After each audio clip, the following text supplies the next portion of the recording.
Basically ना partnership का, correct me if I am wrong, partnership का मतलब है जिना। अगर मैं गलत कर रहा हूँ मुझे जाहिर है, बगैर निकाह के कमिटमेंट के दो लोग रह रहे हैं तो अल्लाह ताला के कानून के मुताबिक ये ज़िना है। मुझे ये प्रॉब्लम था जो मैंने आपको शुरू में कहा था कि मुझे तब इस बात पे चढ़ रही थी कि आप ये कहना चाह रहे हैं, मतलब आप जितना शुगर कोट कर लें, we are in a partnership, it's a loving relationship, it's a live in culture we are living in, we are you know जो भी आप कहना चाहें, we are girlfriend and boyfriend, जो भी है, आप बेसिकली कहना चाह रहे हो कि जिना जो है वो शादी से बेहतर है। अच्छा ज़रा भाई, इज देयर एनी चांस कि इसका ये मतलब हो, क्योंकि मैंने एक आर्टिकल ऐसा पढ़ा कि ये कहना चाह रही हूँ कि निकाह नामा तो प्रॉफेट सल्लल्लाहु अलैहि वसल्लम के दौर में नहीं था, सही, ना ही पेपर 1965 अयूब खान के दौर से पहले नहीं होता था, सही। तो पेपर की क्या जरूरत है, वैसे शादी कर लो लेकिन पेपर अच्छा, ये आपका बहुत कमाल का उसने जाना है, और मैं आपको इस पे ना नंबर देता हूँ, ये हमारी सिंसेरिटी को शो करता है कि देखें क्या ऐसे नेक लोग भी पाए जाते हैं, ठीक है, जो कि माशाल्लाह इतना हुस्न जान रखते हैं। लेकिन वो जुमले को दोबारा मैं जरा स्लो मोशन में पढ़ता हूँ ताकि जरा ना वो आराम से, देखिए, I still don't understand why people have to get married. निकाह नामा की जिक्र निकाह नामा यानी दोबारा से पढ़ूंगा, ठीक है। I still don't understand why people have to get married. Full stop. Married को अंडरलाइन कर दें, ठीक है, हाईलाइट कर दें, सर्कल भी कर दें, सही ठीक है। आगे कहती है, if you want to have a person in your life, आप अपनी जिंदगी में एक शख्स चाहते हैं, मेरी जिंदगी में एक बंदा आ जाए, ठीक है, why do you have to sign marriage papers? Why do you have to sign marriage papers? Marriage, ठीक है ना, बिल्कुल क्लियर है। ये अच्छा, इसमें देखिए, मैं ये जो ने कहा था ना कि पेपर साइन करने की क्या जरूरत है, ठीक है, अगर यही लैंग्वेज मैं किसी बिजनेस कॉन्ट्रैक्ट में कह दूं कि हम लोग पार्टनरशिप क्यों नहीं कर लेते, क्यों, why do we have to sign the business document,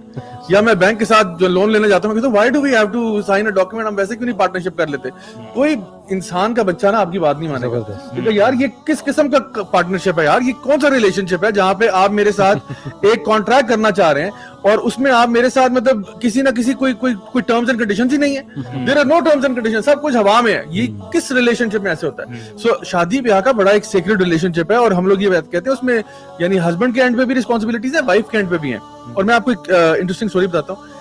मुझे एक खातून का फोन आया, कुछ अर्सा पहले की बात है, और उन्होंने मुझे कहा कि वो रो रही थी फोन के ऊपर, बहुत परेशान थी। तो लॉन्ग स्टोरी शॉर्ट ये कि उनसे जब मैंने पूछा तो उन्होंने कहा कि मैं बेसिकली अपने घर से भाग गई थी, मैं एक लड़के को पसंद करती थी, और हम लोग यूनिवर्सिटी में क्लास फेलोज थे, तो मुझे पता था मेरे माँ बाप ने मानना नहीं है, तो हम लोग जो है मुल्क छोड़ के भाग गए। पहले हमने निकाह किया, उसके बाद उसने वो पेपर वर्क वगैरह कराया और हम मुल्क छोड़ के चले गए। एंड देन शी सेड कि वहां पे जब हम गए तो बच्चा भी हो गया, और उसके बाद ये हुआ कि मेरा जो हस्बैंड था उसने मुझे मारना शुरू किया, उसने मुझे अब्यूज किया, उसने मुझे टॉर्चर किया,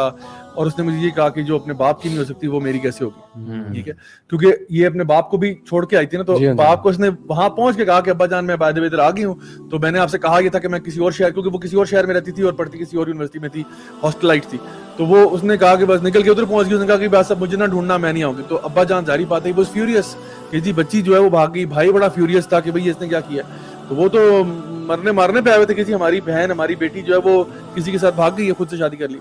तो ये है वो जो भाग के चली गई। अच्छा, वो जो लड़का था उसने उसको डिवोर्स कर दिया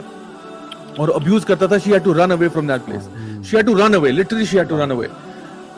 और when she called me she was in Pakistan, और उन्होंने कहा कि मुझे समझ नहीं आ रही कि मैं अपने घर कैसे वापस जाऊं। तो मैंने उनको ये कहा कि before I give her the solution, उनको मैंने कहा देखें, इस्लाम के अंदर ना वली का जो कॉन्सेप्ट है ना कि लड़की अपने वली की इजाजत से शादी करती है, उसके पीछे बहुत बड़ी हिकमत है। निकाह का मतलब ये नहीं है कि आप किसी के साथ फरार हो जाएं, आप girlfriend boyfriend live in culture partnership बना के, ठीक है ना, निकाह नामा ना हो, या चलो निकाह नामा छोड़ दो, आप वो निकाह का फंक्शन ही नहीं हुआ, वलीमा ही नहीं हुआ, किसी को पता ही नहीं, आप निकल के भागे। उसका नुकसान क्या हुआ कि मैंने कहा देखो, एक लड़का है ना, उसको अगर ये पता है कि मैं जिसे शादी मैंने की है उसके पीछे बैकिंग है, अब्बा जान है, भाई है, बहुत सारे कजन्स हैं उसके जो कि खुद वो शादी करना चाहते थे लेकिन मैंने उनका कनेक्शन काटा, तो उसको जब पता होता है ना कि भाई मैंने अगर इस लड़की के साथ ज्यादती की ना, अब्बा जान ने भी आना है, भाइयों ने भी आके मुझे कुट लगानी है, और उसके बाद वो जो कजन हैं जो अपना कनेक्शन लगाना चाह रहे थे, जिनको मैंने काटा था, वो भी पकड़ के मारेंगे मुझे, सोशल प्रेशर। तो वो लड़का जो है ना वो फिर से तमीज से रहता है, बिकॉज उसको पता होता है कि भाई इस लड़की के पीछे ना पूरी फौज है, मजाक नहीं है। तो अल्लाह ताला ने औरत की हिफाजत के लिए निकाह का सिस्टम बनाया,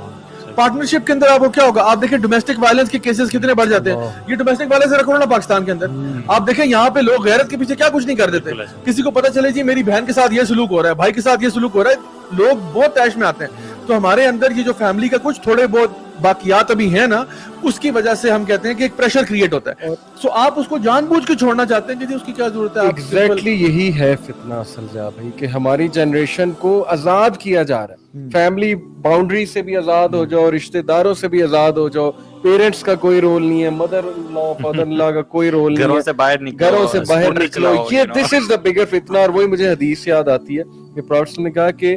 near the day of judgement there will be movements to corrupt women.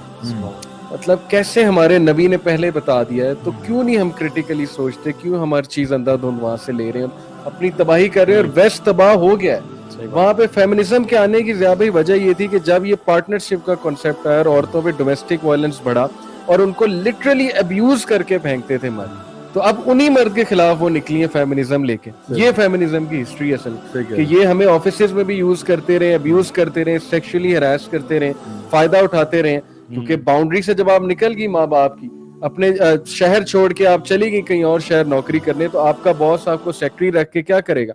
आपके पीछे ही कोई नहीं खड़ा, पार्टनरशिप की लालच देगा, मैं तुम्हें फ्लैट खरीद के देता हूँ, ये करते हैं वो करते हैं, इकट्ठे रहते हैं। औरत तो पिस गई, और जब वो पिस गई तो फिर वो माँ बाप भी पीछे नहीं, क्योंकि वो उन्हें छोड़ा ही है।